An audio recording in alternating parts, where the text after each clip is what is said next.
आज हम लोग पढ़ेंगे कि कमांड लाइन आर्गूमेंट क्या होता है, जिसको मैं CLS से रिप्रेजेंट कर रहा हूँ, और डायनेमिक मेमोरी एलोकेशन जिसको मैं DMS में एलोकेट कर रहा हूँ, इसको हम लोग आज पढ़ेंगे। कल हम लोग पढ़े थे प्री प्रोसेसर और माइक्रो, उसको आपको याद रखना पड़ेगा, वो दोनों इंपॉर्टेंट थ्योरी थी और ये दो थ्योरी इंपॉर्टेंट है। ध्यान रखिएगा 5वीं यूनिट में ज़्यादातर थ्योरी आती है, एक क्वेश्चन प्रोग्राम का होगा, ठीक है ना। पूरी की पूरी यूनिट थ्योरी पड़ी हुई है और आपका ये करने के बाद सिर्फ एक ही हेडिंग बच जाती है, फाइल हैंडलिंग, उस पर बेस थ्योरी और फाइल बचेगा, ये हम लोग करेंगे। फटाफट मैं आगे बढ़ता हूँ। कमांड लाइन आर्गुमेंट होता क्या है, देखिए फंक्शन में हम लोग क्या पढ़े हैं। फंक्शन के अंदर जब कोई भी वेरिएबल पास करते हैं या कुछ भी पास करते हैं फंक्शन के अंदर में, तो उसको क्या बोलते हैं आप लोग, आर्गुमेंट बोलते हैं। किसी फंक्शन के अंदर जब कोई वेरिएबल पास होती है तो उसे आर्गुमेंट बोलते हैं, ठीक है। अब वो आर्गुमेंट दो तरह से था, एक्चुअल आर्गुमेंट और फॉर्मल आर्गुमेंट, ये हम लोग पीछे पढ़ चुके हैं। अब कह रहा है कि जब हम किसी आर्गुमेंट को मेन के अंदर पास करते हैं, जब मेन के अंदर पास करते हैं तो उसको कमांड लाइन आर्गुमेंट कहते हैं। इसकी डेफिनेशन जो अगर हम शुद्ध भाषा में बनाना चाहें तो argument which are passed in the main function is called command line argument. Clear, क्या समझे आप लोग? Argument which are passed in the main function is called command line argument, यानी वो आर्गुमेंट जो मेन फंक्शन के अंदर में लिखा जाता है उसे कमांड लाइन आर्गुमेंट बोलते हैं। कमांड लाइन आर्गुमेंट हमेशा वही आर्गुमेंट बोला जाएगा जो मेन के अंदर होगा। किसी और फंक्शन के अंदर आप पास कर दीजिए, वो आर्गुमेंट बनकर रह जाएगा, या तो वो एक्चुअल होगा या फॉर्मल आर्गुमेंट होगा। यहाँ मेन के अंदर जब पास करेंगे तभी कह सकते हैं उसे कमांड लाइन आर्गुमेंट। अब कमांड लाइन आर्गुमेंट दो तरह से पास होता है, मतलब दो पैरामीटर होते हैं उसके अंदर में लिखने के लिए। पहला होता है इंट ARGC और दूसरा होता है कैरेक्टर टाइप पॉइंटर अरे। क्या होता है? Character type pointer. पहला होता है इंट ARGC, दूसरा होता है कैर ARGB एरे, ठीक है ना। ये देखिए, ये दिखाने के लिए आपको लिख रहा हूँ इंट ARGC, ठीक है, और दूसरा है कैर ARGB। देखिए, देख लिए। अब आप समझने की कोशिश करें। इंट ARGC क्या होता है? इंटीजर टाइप का आर्गुमेंट होता है जिसके अंदर में हम लोग क्या लेते हैं, number of argument pass in the main function. ये वो आर्गुमेंट होता है जो मेन फंक्शन के अंदर में पास होगा, उसकी काउंटिंग का रिकॉर्ड रखता है। दूसरा है कैरेक्टर आर्गुमेंट, कैरेक्टर टाइप का जो पॉइंटर अरे है, this is the character type array, this is the character type pointer array, this is the character type pointer array. इसके अंदर में क्या होता है कि हम लोग वो आर्गुमेंट रखते हैं, जो आर्गुमेंट आप पास करते हो उसको स्टोर करके रखता है। अच्छा, इसका मेन रोल क्या होता है? इसका मेन रोल क्या है कि it is a process to control the program from outside, मतलब जो आप बाहर की दुनिया से प्रोग्राम को होल्ड करते हो उसके लिए यूज किया जाता है। जैसे एग्जांपल देने के लिए समझाऊं आपको, आप कॉलेज के अंदर होते हो और आपका कंट्रोल आपके पेरेंट के पास होता है, जबकि आपके पेरेंट कहाँ होते हैं? आपके घर पे होते हैं। तो जो पेरेंट आपके कंट्रोल कर रहे हैं बाहर की दुनिया से, आपके कॉलेज में तो नहीं आ रहे हैं आपके, वो बाहर से ही कंट्रोल कर रहे थे, सीधा कमांड लाइन आर्गुमेंट। अब कमांड लाइन आर्गुमेंट को फिर से मैं रिपीट करूंगा। कमांड लाइन आर्गुमेंट कौन सा आर्गुमेंट होता है? Argument which are pass in the main function is called command line argument. ये दो तरह से होता है, इंट ARGC, दूसरा होता है कैरेक्टर पॉइंटर टाइप एरे, यानी char star ARGB array. Int ARGC में नंबर ऑफ आर्गुमेंट पास होते हैं, इंट ARGB में हम आर्गुमेंट को डेटा डालते हैं, जो डेटा आपको डालना है। ARGC क्या है? ARGC क्या है कि जो अगर ARGC 0 है, ARGC ऑफ 0 मतलब पहला एरे में लिखते हैं ना, A0 A1 A2 A3 A4 लिखते हैं, उस तरह से ARGC 0 है तो वो कमांड लाइन का नाम होगा। ARGC 1 है तो वो कमांड लाइन प्रोसेस का नाम रखेगा, एक तो नाम रखेगा कमांड लाइन का, एक प्रोसीजर या जो भी मेथड होगा उसका नाम रखेगा। अब ARGC 2 से आपको टाइम देता है करने के लिए, आपका होता है वो, यानी ARGC 0 ARGC 1 ये रिजर्व हो गया। अब ARGC 2 ARGC 3 ARGC 4 ये अब आपके लिए हो गया, अब आप यूज करें। क्लियर है? तो ये हमारा कमांड लाइन आर्गुमेंट के बारे में कहानी थी। यही दो चीजें होती है सिंपली, ये बहुत छोटी थ्योरी थी। ये देखिए ARGC के बारे में लिखा हुआ है, और ध्यान रखेंगे ARGC की वैल्यू ऑलवेज नॉन नेगेटिव होनी चाहिए, यानी 0 चलेगा, 1 चलेगा, 2 चलेगा, लेकिन -1 -2 नहीं चलेगा, इसमें नेगेटिव वैल्यू कोई भी पास नहीं कर सकते। ये उसकी प्रॉपर्टी है, ये हम जो बता रहे थे। ARGB hold the name, ARGCV1 hold the क्या फर्स्ट पैरामीटर। तो ये हमारी कहानियाँ थी। अब इसके बाद हम लोग ARGB लिखा हुआ है, ARGB1 ARGB, क्योंकि वो एरे कौन था, जो अगर ARGC की वैल्यू 0 है तो वो ARGB में पास होगा, ARGC की वैल्यू 2 है। देखिए ARGC तो एक नंबर ऑफ आर्गुमेंट है, वो पास होगा इंडेक्स के रूप में कहाँ पे? ARGB में। तो यहाँ दिखा रहा है ARGB 0 मतलब ARGC की वैल्यू क्या है? 0 है। ARGB 1 यानी RGC की वैल्यू क्या है?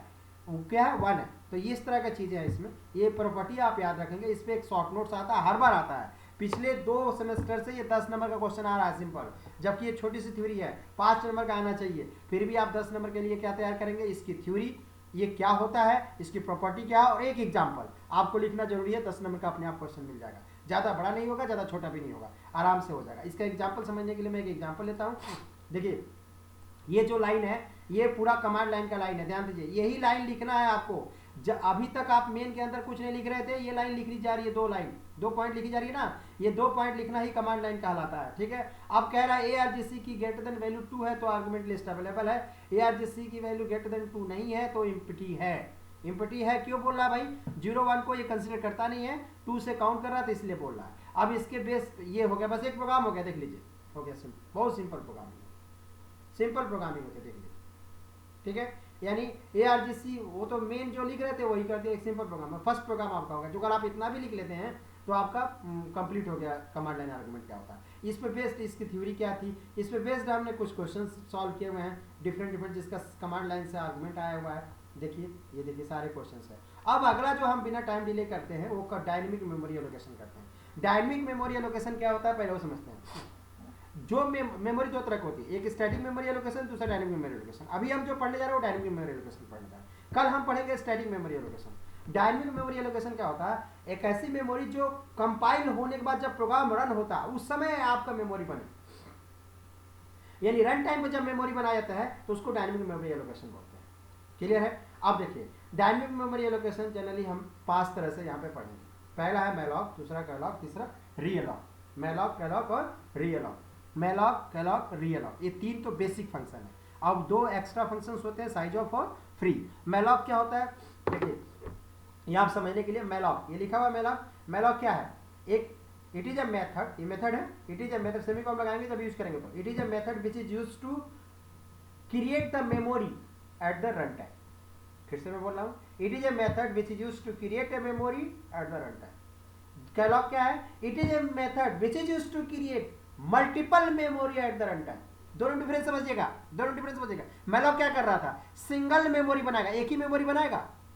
क्लियर है। अब ये कैलॉक क्या करेगा, कई सारी मेमोरी बनाएगा एक ही नाम से। सिंपल बात समझाऊं, इंट ए और इंट A5 में बताइए क्या होगा, ए में एक ही मेमोरी, इंट ए में क्या होगा, एक ही मेमोरी बनेगी, उसमें एक वैल्यू रखी जाएगी। इंट A5 में क्या होगा, ए नाम से 5 मेमोरी बनेगी। उस तरह से कैलॉक करता है, समझ गए। इंट ए जो समझने के दिमाग में बैठेंगे वो मैलॉक को लीजिए, और कैलॉक को क्या लीजिए, इंट A5 ले लीजिए।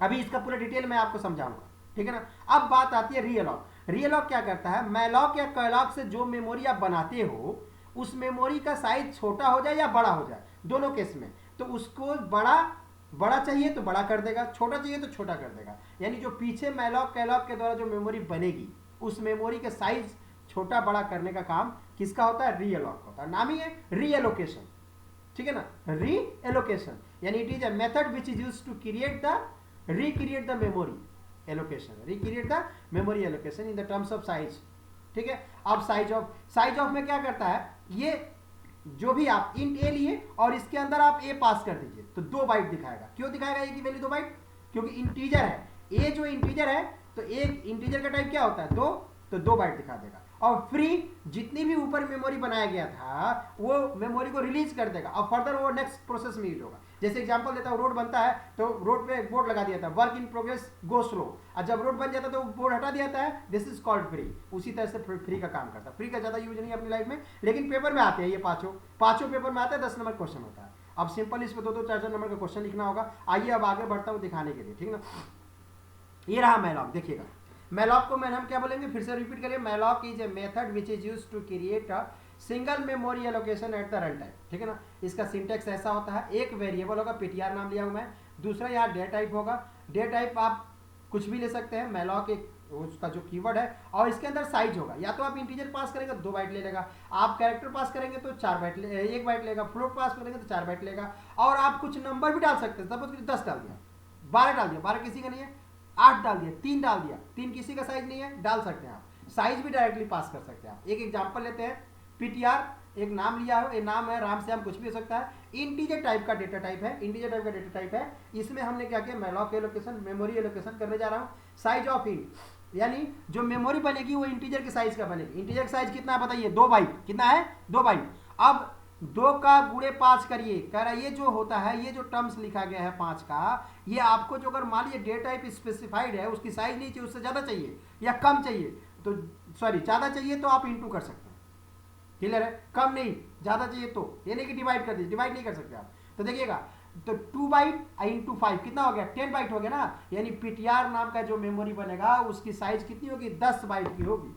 कितनी होगी, 10 बाइट की। एग्जांपल समझने के लिए यहाँ पे डायग्राम से उठाता हूँ, ध्यान दीजिएगा। देखिए वही लाइन ऊपर लिखी गई जो हमने ऊपर लिखा था, ये 4 बाइट कंसीडर कर रहा है। C++ में इंटीजर को 4 बाइट लिया था, इसलिए ये 4 बाइट ले रहा है, लेकिन आपको यहाँ पे कोई कंसीडर करने की जरूरत नहीं है, क्लियर है। आप सारी लैंग्वेज छोड़ दीजिए।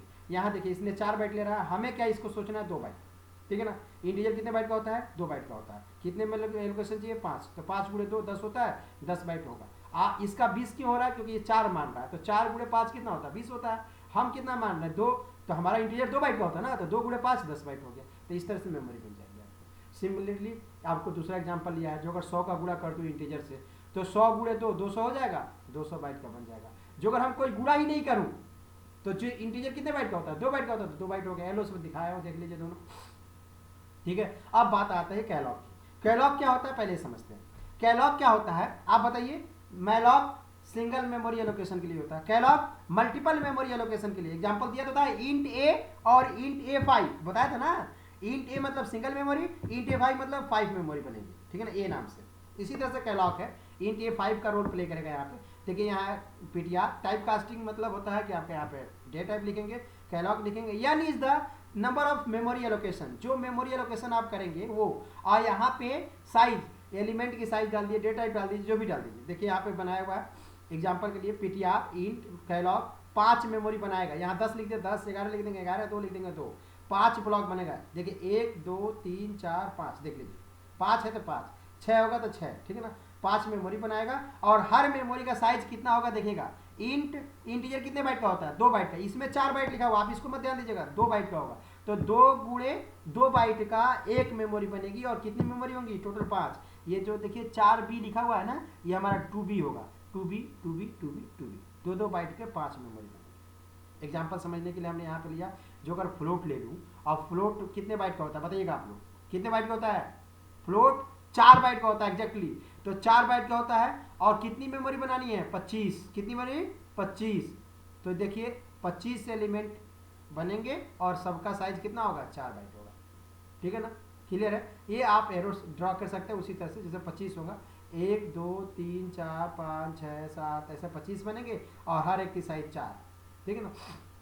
अब यहाँ समझते हैं, जो अगर हम यहाँ 5 इंटू 2 कर दे तो भी वही कहानी हो गई, 5 ब्लॉक बनेंगे, 2 बाइट की होगी। यहाँ पे कुछ भी नहीं डाला इंटीजर वगैरह, डायरेक्टली पास कर दे। This is also another style. अब देखिए ये स्टाइल देखिए, फ्लोट कैलॉग 25 इंटू, अब यहाँ साइज बढ़ा, जैसे यहाँ पे लिया था ना, यहाँ पे कोई साइज ही नहीं बढ़ाया, जो फ्लोट की साइज थी वही ले लिया। अब मैं चाहता हूँ कि फ्लोट की साइज 4 है, हमें 4 नहीं चाहिए एक ब्लॉक की साइज, एक जैसे ये ब्लॉक था ना, एक ब्लॉक की साइज इसमें 4 हो जाएगी फ्लोट की वजह से। अब कह रहा कि नहीं हमें 24 चाहिए, तो कितना गुणा करना पड़ेगा, 6 का। तो देखिए यहाँ पे 6 का गुणा कर, तो 6 इंटू साइज ऑफ फ्लोट यानी 24 बाइट होगा। तो देखिए 24 24 24 24 सब 25 ब्लॉक बनेंगे, ये 25 हो गया, ये क्या होगा 25 ब्लॉक बनेंगे और 6 गुणे 4 का एक साइज होगा, यानी 25 घर बनेंगे शुद्ध भाषा में। और हर घर की साइज कितनी होगी, 24 24 24, ठीक है। रीअलॉग दोनों रोल, रीअलॉग का मैंने बताया ना, या तो साइज छोटा करने या बड़ा करने के लिए, जनरली लोग बड़ा करने के यूज करते हैं। अब देखिए क्या कह रहा है, पीटीआर रीअलॉग, पीटीआर और न्यू साइज। जो पुराना वाला बनाए हैं मैलॉग या कैलॉग से, वो भी रहेगा, और दूसरा क्या करेंगे, नया वाला साइज डालेंगे। एग्जाम्पल देते हैं, मैलॉग का एग्जाम्पल दिखाया हुआ है इसने। मैलॉग के थ्रू एक मेमोरी बनाया, और हर मेमोरी की साइज कितनी है, 5 गुणे 2 10 हो गई ना। ये 20 बाइट क्यों दिखा रहा है, क्योंकि 4 बाइट ले रहा है, तो 10 बाइट की एक मेमोरी बन गई, देख लीजिए ये 10 बाइट का, ये 20 मत देखिएगा, 10 बाइट देखिए, 10 बाइट की मेमोरी बन गई। अब क्या कह रहा है, जब 10 बाइट की मेमोरी बन गई तो रीएलोकेट करो। रीएलोकेट किसको करना है, पुराना वाला मेमोरी का नाम क्या था, पीटीआर, तो पीटीआर पुराना नाम डालना पड़ेगा आपको, पीटीआर। जो अगर यहाँ ए होता तो यहाँ ए डालते आप ए, और जो नया मेमोरी बनेगा वो भी पीटीआर ही बन जाएगा, यानी उसी को ओवरराइट कर देगा, ठीक है ना। जो अगर आप यहाँ बी डाल देते हैं तो ए क्रिएट होकर बी बन जाएगा, ये भी तरीका होता है इसमें। अब क्या कह रहा है, यहाँ 5 का गुणा किया था, अब कितना साइज का कर रहा है, 10 का। तो पहले 10 बाइट की मेमोरी थी, अब 10 गुणे 2 कितना हो जाएगा, 20 हो जाएगा ना, 10 गुणे 2 20 हो जाएगा। तो ये 40 बाइट मत देखिएगा, आप अपना 20 देखिए, क्योंकि तो 4 से गुणा कर रहा है, तो 10 गुणे 4 40, इसका इस वजह से आ रहा है। हमारा कितना होगा 10 गुणा 2 20 हो जाएगा, 20 बाइट की मेमोरी बन जाएगी। समझ गए? ये देखिए पहले 10 बाइट की थी, अब 20 बाइट की हो गई। आप 4 के हिसाब से 20 और 40 है, आपका 2 के हिसाब से क्या होगा 10 और 20 हो जाएगा। देख रहे हैं साइज बढ़ गया, तो इस तरह साइज बढ़ा सकते हैं। क्लियर है? अब कैलॉग के थ्रू भी साइज इसकी बढ़ती है। कैलॉग के थ्रू साइज कैसे बढ़ती है देखिए, अब 25 अब कह रहा है एक एक ब्लॉक की साइज बढ़ाना हो तो क्या करोगे, एक एक ब्लॉक की साइज बढ़ाना तो इसमें गुणा कर दीजिए। 48 चाहिए तो 12 गुणे 4 कर दीजिए। फ्लोट कितना आता है 4 और एक साइज 12, तो 12 गुणे 4 48 48 48, कितने ब्लॉक बनेंगे ये 25। ये देखिए 25 ब्लॉक है, तो ये 25 ब्लॉक बनेंगे यहाँ पे, ठीक है ना। इसी तरह से आपका साइज ऑफ होता है। साइज ऑफ में क्या है, एक एग्जाम्पल सबसे ईजी देते हैं। इंट ए लिया और साइज ऑफ ए डाला, ए की वैल्यू क्या हो गई 2, और साइज ऑफ कैर डाल दिया, कैरेक्टर डेटा टाइप होता है ना, उसकी साइज क्या था 1, साइज ऑफ इंट डाल दिया था 2। इस तरह से आपको समझ में आ गया। साइज ऑफ तो सबसे ईजी होता है। फ्री, फ्री मतलब क्या होता है कि जो मेमोरी आप बनाए हो, पूछिए चाहे मैलॉक से बनाए हो चाहे कैलॉग से बनाए हो, वो सारी मेमोरी को ये डिलीट करके रिसाइकिल बिन में डाल देते, ठीक है ना। बस फ्री पीटीआर लिख देना होगा, सिंपल, ठीक है ना। तो ये होगा फ्री पीटीआर का यूज।